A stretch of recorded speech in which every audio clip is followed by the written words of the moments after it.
That's why we keep the Sabbath on Saturday. Sunday was given to us by our oppressors. The same place they gave you white Jesus. Jesus wasn't white according to the Bible. You get what I'm saying?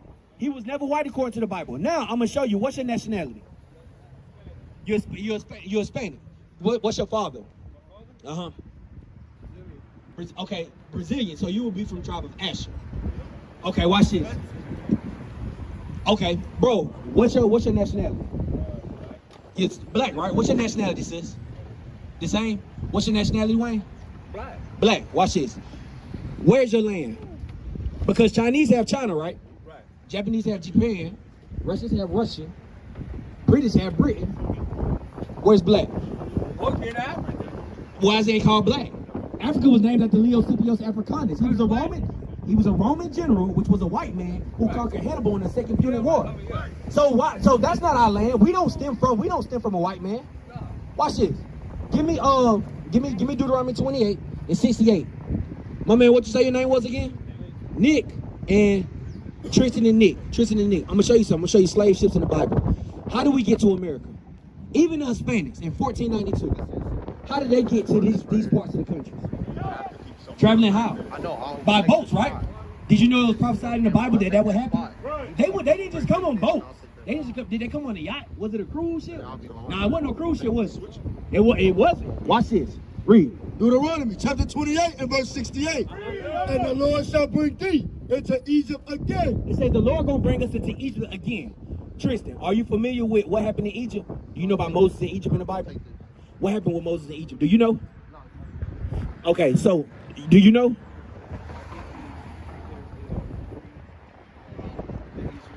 Yeah, he freed the Israelites out of Egypt, right? They were slaves in Egypt.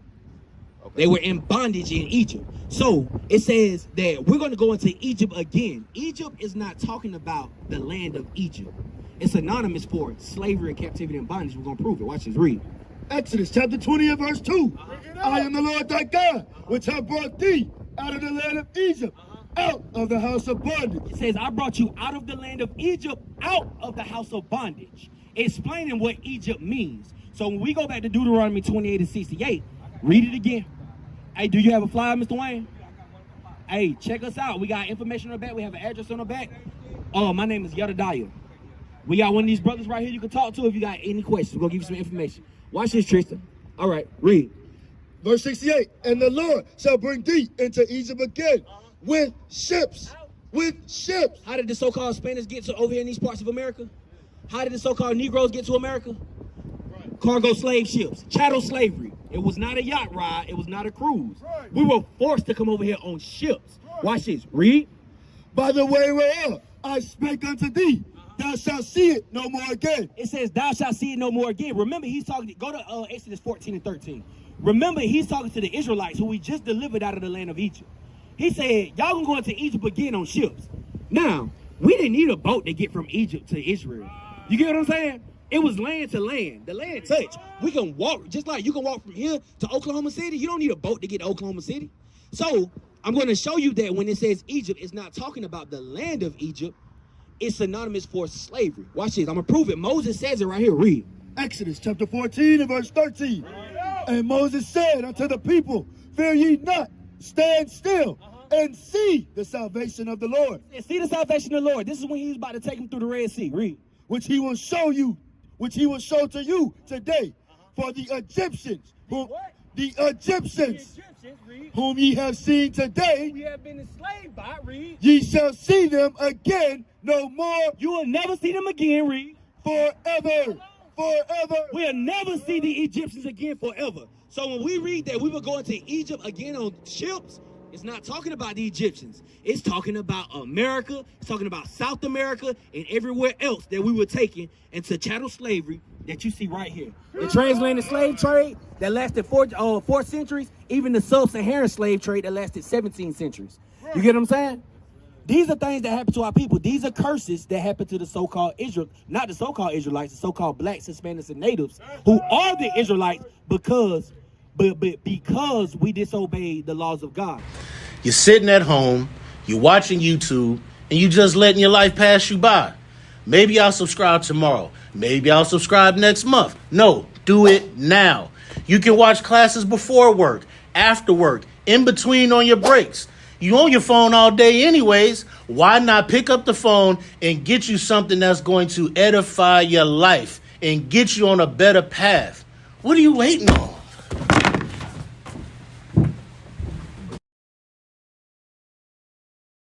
God.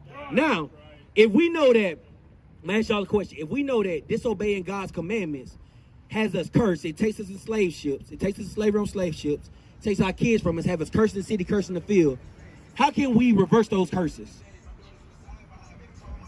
How do we reverse it? I'm going to read something to you. I'm going to give you something to build off of. Give me 15. Read. Deuteronomy chapter 28 and verse 15.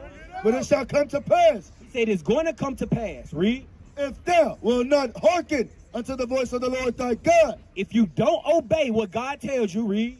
To observe to do all his commandments and his statutes, which I command thee this day. Are y'all familiar with the 10 Commandments? You familiar with the 10 Commandments? Thou shalt not kill, thou shalt not steal, thou shalt not serve no other God, thou shalt not commit adultery, love the pet. You familiar with that, right? It says if you don't keep the commandments and the statutes are sub-laws. For example, what do you see that's similar with all these brothers out here on our shirts? Other than the letters, just look at the shirt, look at the designs. You notice we all got the same thing? Do you think that's just a fashion statement? Numbers 15. That's a statute that God gave us to keep, to separate us from everybody else. And it's a reason he gave it to us. He's going to explain it. Fringes is a sub-law. They don't talk about that in the 10 Commandments, but it falls under the umbrella of the 10 Commandments. Watch this. Read. Numbers chapter 15 and verse 38. Speak unto the children of Israel. Continuously, it's going to say, speak unto the children of Israel. Where you going, Nick? It says, speak to the children of Israel. Read. And bid them. And bid them, meaning command them. That they make them fringes. Them fringes in the borders of their garments. So in the borders of our garments, you see us making fringes. Read. Throughout their generation. What does it mean when it says throughout your generations? What you say, sis? Pass it on to your kids. As long as you having babies, teach it to your kids. As long as you having kids, keep this going. Never stop throughout your generations. Read. And that they put upon the fringe of the borders a ribbon of blue. That's why when you see our fringes, we all got borders of a ribbon of blue. Watch this. He's going to explain why. Read. And it shall be unto you for a fringe, that ye may look upon it and remember all the commandments of the Lord. So why do we wear it? Why did it say that we wear these? To what? To remember the commandments of the Lord. So guess what fringes do? When you understand your nationality, you understand who you are, then you understand what you must do according to your nationality because of your culture, your true culture. You'll understand that, okay, when I look at my fringes and I'm about to do something I know I ain't supposed to be doing, I'm going to see my fringe be like, I can't do that. Not only that, people know who we are. When you wear those fringes, you become a focal point of a picture. People can point you out from across the street and say, oh, you're Israelite. So guess what? Not only are you watching what you do, they watching what you do too. You get what I'm saying? That's why he said, separate yourselves, be different. This makes us different from everybody else.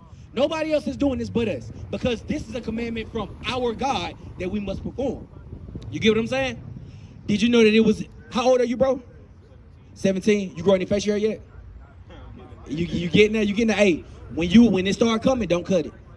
That's a sub-law. Give me 21 and 5. Leviticus 21 and 5. It's a law that we must keep a beard on our face. We must not bald our heads. That's a law. Sis, did you know it was a law that women are supposed to not wear pants? You have a dress on right now. But a woman is also supposed to be modest. You're supposed to carry yourself in a modest way. Meaning, you don't show off your figure, you don't show off your skin. You get what I'm saying? These are things that God punished us for. Small things that we see as small, God punished us. Because guess what? I'm going to show you this. Because we move how we move, for example. Sis, I'm going to use you. No, it's all love. If you, y'all brothers and sisters, y'all dating, 17, 16. I'm going to deal with that too. So I'm going to show you something. So, what do you think, when you wear a dress like that, what do you think a man seeing you? What type of value does he hold? And I'm not putting you on the spot, but I'm just being real. What type of value do you hold to a man if you just walk through a mall with that on? What type of value do you think you hold? Do you think a man looks at you and be like, Oh, I want to marry her. Oh, I want to be with her. What you think they're thinking about? One of the 10 commandments say, thou shalt not commit adultery. Remember that. Meaning having sex out of wedlock. That's a law. So when men, I'm going to help you out. So when men, as men, when we see women dressed a certain type of way, we look at them a certain type of way. We don't look at them as godly women like, okay, I want to get to know her, this and this. All we thinking in our mind is sex. Sex, attraction, because you're showing off your figure. When you become of marital age, then you're supposed to carry yourself modest. That way a man, he wants you for who you are and not what you look like or what you can give. You get what I'm saying? That separates baby mama, baby daddy from husband and wife. Baby mama, baby daddy come with, oh, I see you in the club, I like what you had on, boom, boom, boom, you pregnant. 10 months later, we got a baby, hey, call me when you need something. A wife, let me get to know you. Let me learn you, you learn me. Let's get to, it's outside of sex. Let me learn you as a friend. So that when the sex gets old, I know y'all young, but when it gets old and the wrinkles start to come in your face and this and this, I still love you for who you are, not what you look like. You get what I'm saying? That's the difference. These are the type of things we have to bring to our community to better our communities. You get what I'm saying? Actually, give me Deuteronomy 10 and 12. Because we were cursed as a people for a reason. So it's something that we must do. What is a nation? Nation is family. Nation is community. Nation is men leading by example. Nation is women's support.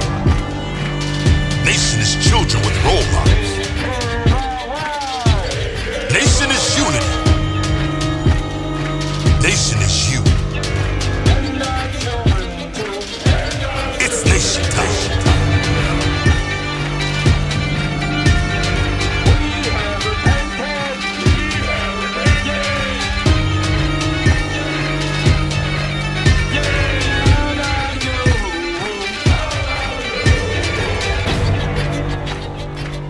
And finally, my brethren, be strong in the Lord, His word.